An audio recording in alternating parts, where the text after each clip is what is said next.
Hey guys, welcome to the next episode in the Let's Play Football Manager with Dortmund series on FM13, and this is the season February review for 2042-43, getting very close now to the 2045 record. And this is how the league looks, and so only the one loss, 61 goals, 14 games, 11 points clear of Bayern. I don't need to say anything else. See you later. No, really. This has just been domination. I've finally managed to find a good. I've made a new tactic. Basically, what I was finding was last season the draws didn't. They were kind of getting to me a bit. So I thought, right, okay, what I'm going to do is reshape a few things, create a new tactic. I'm not going to do what I did at Arsenal, but what I tried to do, and I took a gamble on this one, and it does seem to have worked. If you want to have a look at the league in more detail, I'll let you look at that in a sec. I'll let you look at it now, whilst to talk about it. And then we'll look at it in more detail after the transfers. But basically, one thing I've always tried to do is keep the tactic that I've currently got, but sort of fix around it. And one thing I've always tried to do is keep the sort of two attacking wingers while still having two strikers.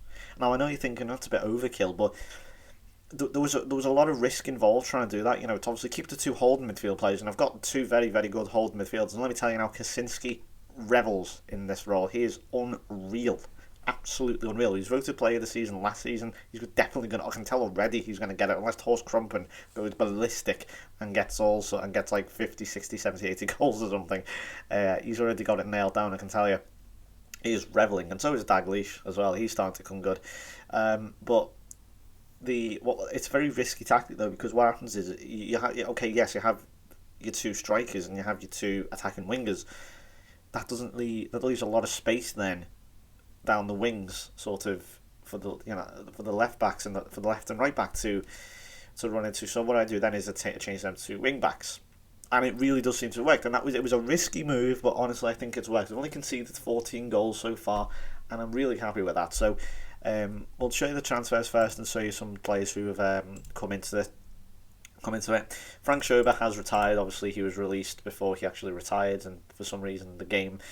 Honestly, I can't believe this. It says we are disappointed in the departure of Frank Schober, literally a day before he retired.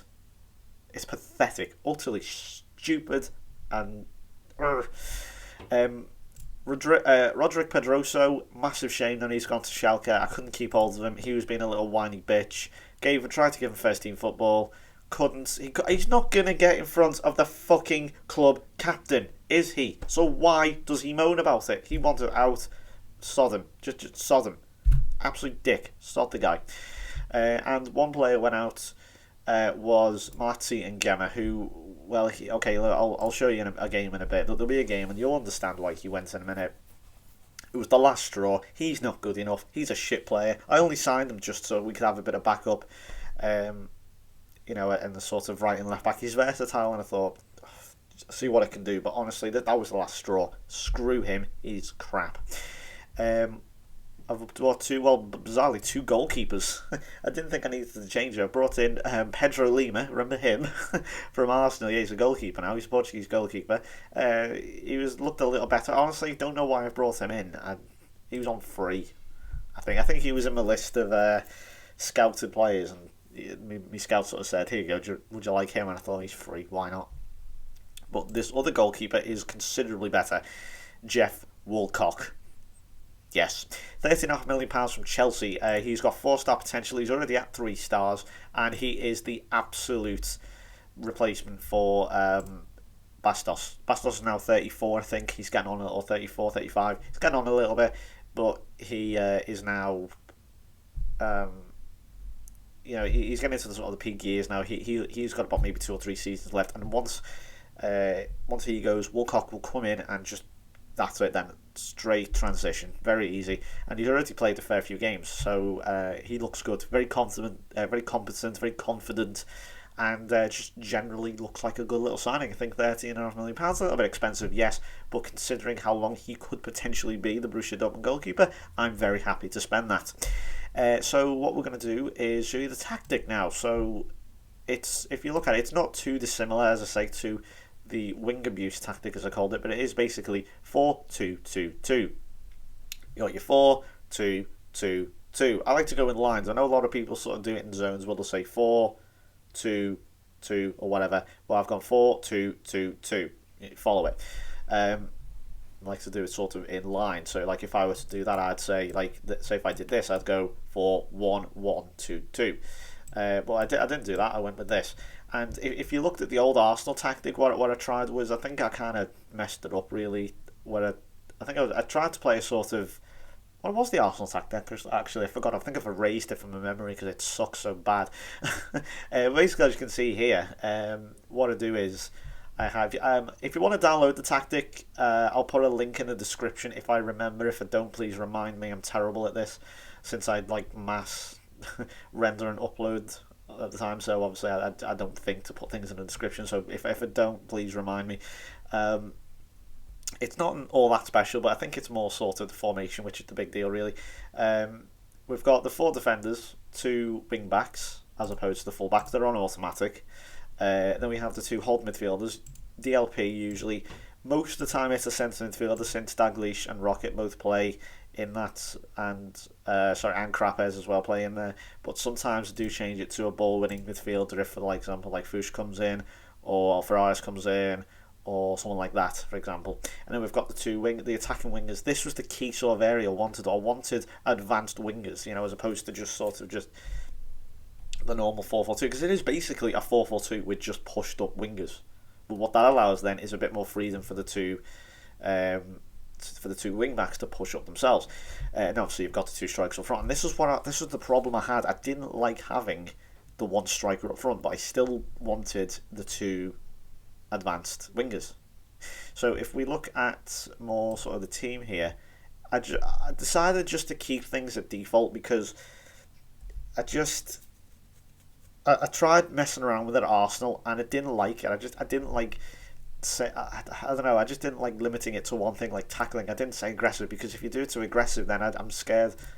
Didn't mean to click that. Didn't mean. Yeah, I was a bit scared that then therefore everyone's going to fly in with 2 feet and stuff. I don't know. It doesn't mean that, but when you put on, say, get stuck in and hassle opponents, along with aggressive tackling, they're all you do get that sense in your mind that it's going to be like, oh god, they are going to go in with the intention of breaking the opposition's leg. So you do have to be careful. That I did consider changing marking to man, but I don't know. I didn't actually know what we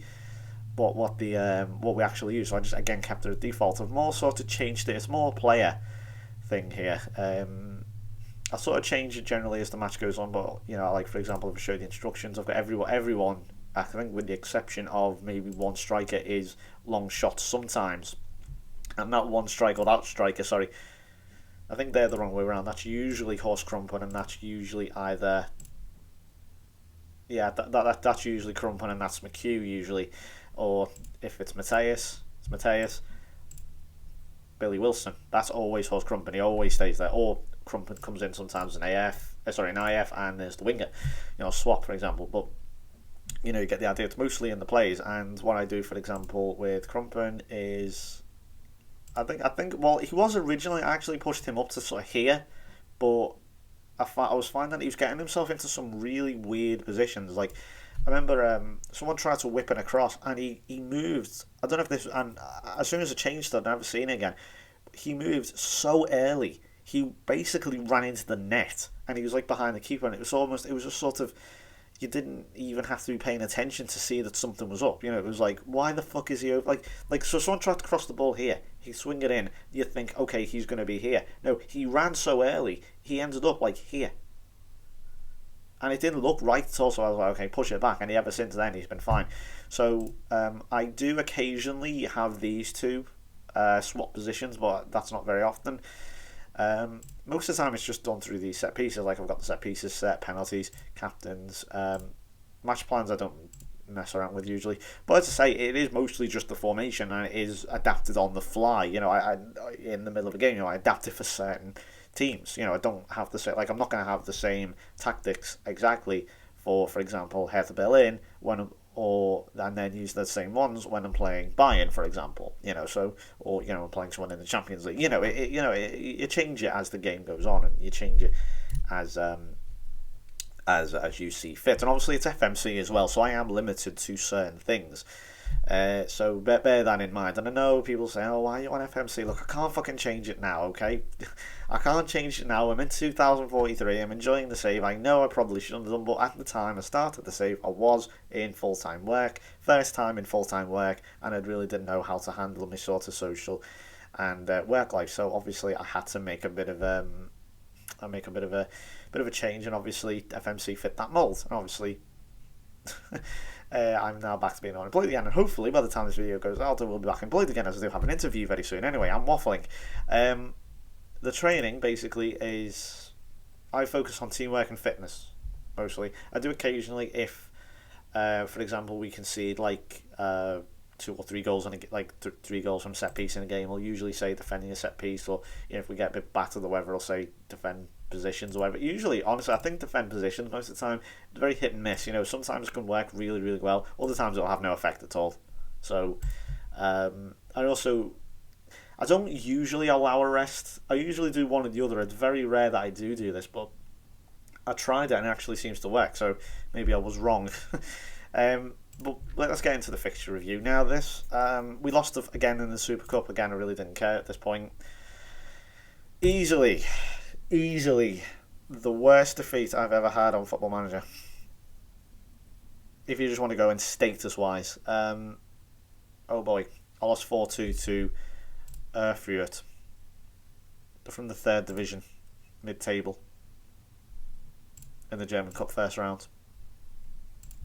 How do the champions lose in the German Cup first round against a minnow? This isn't the FA Cup. There's no magic of the cup bollocks here. Dirk Bartel and Bonacina did score. Dominic Lang came and had a shock. And Jordi Zeman, you're supposed to be a Holland international, and yet you're getting ran ragged by a bunch of postmen from fucking from the Rhineland. I mean, it's like, what's going on? Or and this was the last straw for him. It's like, for God's sake, man, you're getting ran ragged by a bunch of semi-pros. I know, I realise that the German 3rd division obviously is professional, but you know what I mean. I'm trying to make a point. And that was the last straw. I was like, get the fuck out of my club. You are shit. I didn't really like you that much anyway, but this was the last straw. Opening game of the season, well, it wasn't that much better. Another draw, and I thought, oh God, this sets the tone, doesn't it? McHugh did score, but unfortunately, Gorecki had a bit of a shocking game and allowed Colin. Although, in fairness, Colin are actually fairly decent, and I thought this really was going to set the tone for the season. But, we probably should have won, to be honest. I had loads of shots and lots of possession, but unfortunately didn't really mean anything. Although we bounced back very nicely, as Billy Wilson scored 4. And then Latham got himself injured, I think, in training, so this is why he'll disappear shortly. 4 in the first home game of the season, and McHugh and Georgiev got 1 each as we battered Hamburg 6-1. So that's a better start. Borussia Derby, we won. Horst Krumpen scoring his first goal of the season. Wilson had a crap game, clearly. Had a reasonably... this was a really good Champions League group, this one, right until the last game of the season. Any of the 4 teams could have gone through. Paris Saint-Germain were the top seed. No, they weren't. We were the top seed now this time. It's been like 5 years, and we eventually, first season for a long, in fact, possibly ever since like 1997 or whatever, that we actually were a top seed. Paris Saint-Germain was second, and as you can see, they had a shocker. But we all the teams were taking points off each other. Look, I'll show you. It's like 2-2 here against Paris Saint-Germain, 1-1 against FC Twente. Oh dear.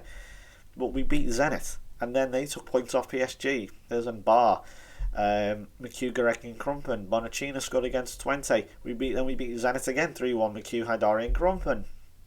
But we lost to PSG. But then Twente took points off Zenit. You can see what I mean. Like, we were all taking points off each other, and really we should have drew this one. It really shouldn't have been as difficult as it was. But yeah, Bar, you can see, scored in the 92nd minute. That was a bit of a kick in the arse. And thankfully, though, we had the easier game, thankfully, which led Simon Mills and Dirk Bartel, who's a young player, as you saw earlier. He's only 18. He's on loan now at Frankfurt. 4.5-star potential. Looks really good. I think he won like under 19 Player of the Year or something one time. So yeah, us and Zenit go through. Twente getting in Europa League, and Paris Saint-Germain nothing at all. Problem there. So yeah, there's not going to be a French team. Chances are not going to be a French team in the Stade Velodrome final. Then we played Hoffenheim 2-0. Horst Krumpen with 2 goals. Mark Rocket played, and alongside Dalglish, but unfortunately it was not a good game for him. Hertha Berlin 3-1. Krumpen scoring again, with Matthias also scoring. And then the big one, 7-0 against Nuremberg, and you can start to see now where all the goals goals from that tally are coming from. 7-0 against Nuremberg. Let's Hollenain, Haidari, Matthias with 4. And McHugh scoring. I love how Horst Krumpen gets an 8.8 yet doesn't score. Also even not managed to score against this lot, do you, me? And then this was the big crunch game at the start. 2-2 against FC Bayern Munich. Georgiev and McHugh scoring. This was a really good game, man. It's tense as hell. I mean, we held out, and I'll show you the highlights. It was really difficult. It was painful sometimes to watch, but I just sort of got the feeling that they were, I don't know, sort of better. Like they were more imposing, but this really was the time where I started to notice how gritty and determined and how never say die attitude this team has. And let me tell you now, Kaczynski and Krapez, the chemistry between them and the absolute just I don't know what the best way of saying it is, but they just get in there and just defend that back four so well. Obviously, it doesn't happen every time since they eventually get through. But look at the amount of blocks. I mean, I'm loving just the amount of blocks that this team has. But okay, eventually they did break through. Half an hour mark. I'm thinking at this point, right, is this now the start of another tonking? As of course we did get a bit tonked by Bayern last season, but no, we managed to get a little better. Horst Krumpen, I managed to. This was when I really started tweaking around with the tactics, player on the fly thing, and I was saying, right, this was the game where I limited like his creativity, for example. I might have increased it, I can't remember. But, I was tweaking every play. Krumpen started up front, then I put on Holmgard. Holmgard really started doing well, and there's Owen McHugh, great little header, looping over the goalkeeper, and honestly, I really celebrated that goal. I really did. But Driss, really with a nice goal there. But then 80th minute, Georgiev with a goal. All square. I don't think we deserved that, to be honest. I think Bayern probably did deserve it, but we dug in and we did well. Miguel Bastos also, if you look at the things here, 9.4. He kept us in it, and how he honestly could have been about 8-3 this game. To be honest, I think there was a really good chance for Holmgard, who probably should have scored. That's why I say 3, but he missed that. Next up against Mainz, Krumpen with 2 off the bench and Yusufi scoring. 1-0 against Schalke. Owen McHugh with the winner. I'll show you that one. And I'm very much aware. If you just look at the ratings here, if you can see them, I apologise if it is quite dark. Yes, and we'll get back to these ratings in a minute. Here's Kaczynski. Lovely. It was a little chip ball through, and Yusufi just plays it into McHugh. Big goal. Again, I really tweaked the tactics for this one. Really went in depth with it. But I'm sure you're looking at this thinking that's all well and good, but 3.8. How do you even get that bad? Mariano Latini, honestly, he gave the ball away so many times in this game. Seriously, and they blew so many chances. Schalke, I think they hit the post twice. I mean, man, look at that. 14 shots, double R shots.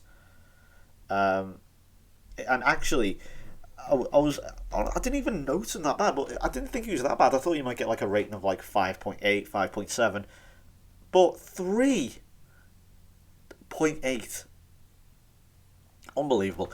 And actually, the funny thing was, when I went to take him off, I was looking at a sub, and I looked at the ratings, and all I saw was 3, and he was actually, believe it or not, 3.0 when I went to take him off. He managed to gain 0.8 of a rating by the time he was subbed. But how can you be that bad? And I think he even accepted a 2-week wage fine. Now, most players, I think 99% of players, unless they are that bad, will not accept a 2-week wage fine. They will bitch at you, which is fair enough. To be honest, if I was fined 2 weeks worth of wages, I would get a bit pissy, even though you're on like 50 grand a week or whatever it is. But I mean, Dear God, that is shocking. I think that what that may have that this was the catalyst for him basically to get kicked out. He's on his way soon. He will be leaving on a free transfer I think on a Bosman actually. Yeah, on a Bosman to AC Milan at the end of the season. So yeah, he's buggering off. Yusufi, Mills, and Krumpen scoring against Bayer Leverkusen. 4-1 against Freiburg here. Holmgard and Wilson with 2 each. 3-0 against Wolfsburg. Wilson scoring again. So he came back from injury here, as you can see. Holmgard and Krumpen with the other 2. He's starting to really rev up now and become a really good little player. Is Billy Wilson. Krumpen with 2 against Werder Bremen. So we're having a real good time against Bremen. I don't know why, but I've had some good results against them. And then Frankfurt, random loss. I don't know. Latini again. Well, no, to be fair, he had a rating of 7. That's not too bad. But let's see, what were the problems here? Yeah, Salmarin scoring the 89th minute winner. Again, not managing to hold on to a lead. I mean, I know it's been a while since I actually said that, but I'm bringing it up again. Mills, I'm starting to think now, is Mills really all that what he is? I mean, I think it might be time at the end of the season to move him on and just take the profit I can get from him. I mean, he was really good, when he first came in, and I bought him for 600 grand, £600,000 man for that, and how many goals he scored I don't know, but a lovely header there from Krumpen, and now he's worth, believe it or not, £6.5 million he's worth. I might sell him on for that. How great a return would that be? Not to mention, bear in mind his goals and assist return as well, and I think that would be a pretty decent. I think that would be a decent sale, but yeah, a little lucky there, perhaps, for them, but this was the real big kick in the teeth here at the end. That's not Roberto Rubio, if you're wondering. He's well retired by now. And Salmarin, late minute winner. Fuck. Yeah, didn't take kindly to that one.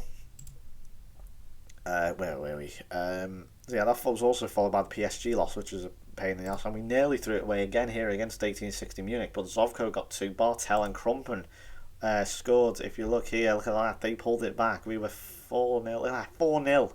We nearly blew it. Zovko had a great game though, in fairness. He's really now one of the best. Really is. He's only 21. Yeah, he's 4.5 star ability with 5 star. He's still got more to come. Unbelievable. But then we, really convincingly won finally against Augsburg with 6-0 here. Schuster scoring, who's fallen away a little bit. He's not quite what he was sort of 3 star a while back. Now he's 2.5, and I think he's going to drift eventually to 2 star. But he's still only 22, and he's still decent. His his stats, I think I may have neglected them a bit, but he hasn't complained, so I don't mind him for that. Hongard, McHugh and Wilson's all playing and scoring. Rocker had a really good game. Dalglish had a really good game. Tamati had a good. Everyone's really done well. Even Zeman, who I don't think is actually that great, but whatever. Stuttgart 3-1 here. Horst Krumpen with 2 and McHugh chipping in. And that was the last game, of course, before the winter break. Due to obviously the fact we're not in the German Cup anymore because we lost to Erfurt. That is without doubt the most embarrassing defeat in my Football Manager career.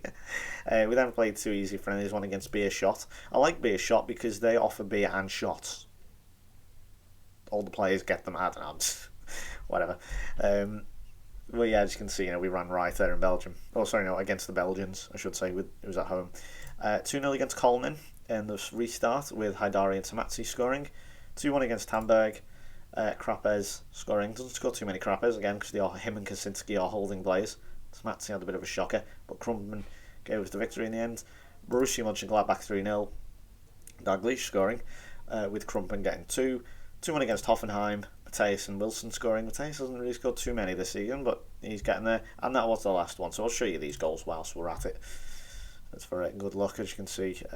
I'll give you an idea how Billy Wilson plays. He's sort of similar to Krumpen in a way. Obviously, he doesn't have the captain, the captain type feel to him.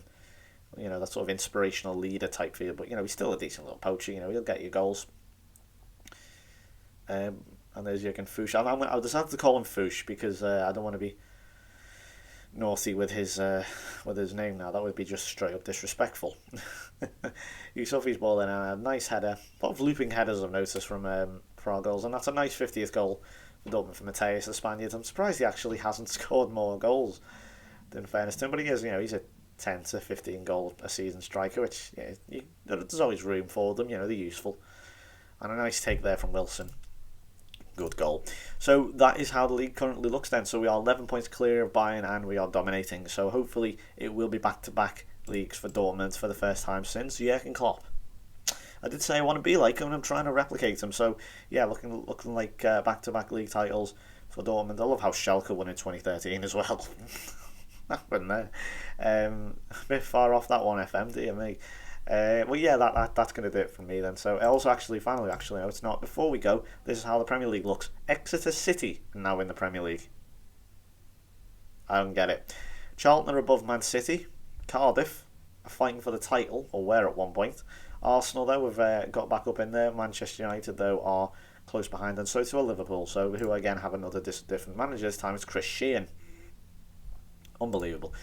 The Arsenal manager is Marcus Weiss, now the former Brighton manager. It's just, honestly, I can't keep up with this fucking thing anymore. It's stupid, it really is. In Spain, Real Madrid and Espanyol. Bloody hell. 3 points behind them. Fair play. Barcelona down in 4th. What the hell's happened there? Who's the manager? Paulo Plata. Paulo Plata. Sorry. Also, just before I go, he used to play for Valencia. Before I go, I'll show you the European Championships, the Euro 2042, whatever it's called. The winners, it's not Euro, sorry, the World Cup. I keep saying the Euros, I don't know why. The World Cup winners, in fact, were Italy. Well, they won the last Euros and they've won this time. They are the true dominant force in world football. They are very, very good. The runners-up were Brazil, who actually never won a tournament, or at least sort of a World Cup on this. During this sort of regen time. Obviously we've seen Belgium get a double, Spain get 2 doubles, but Italy get theirs, so fair play to him. That was in Portugal. Next one's going to be in Egypt.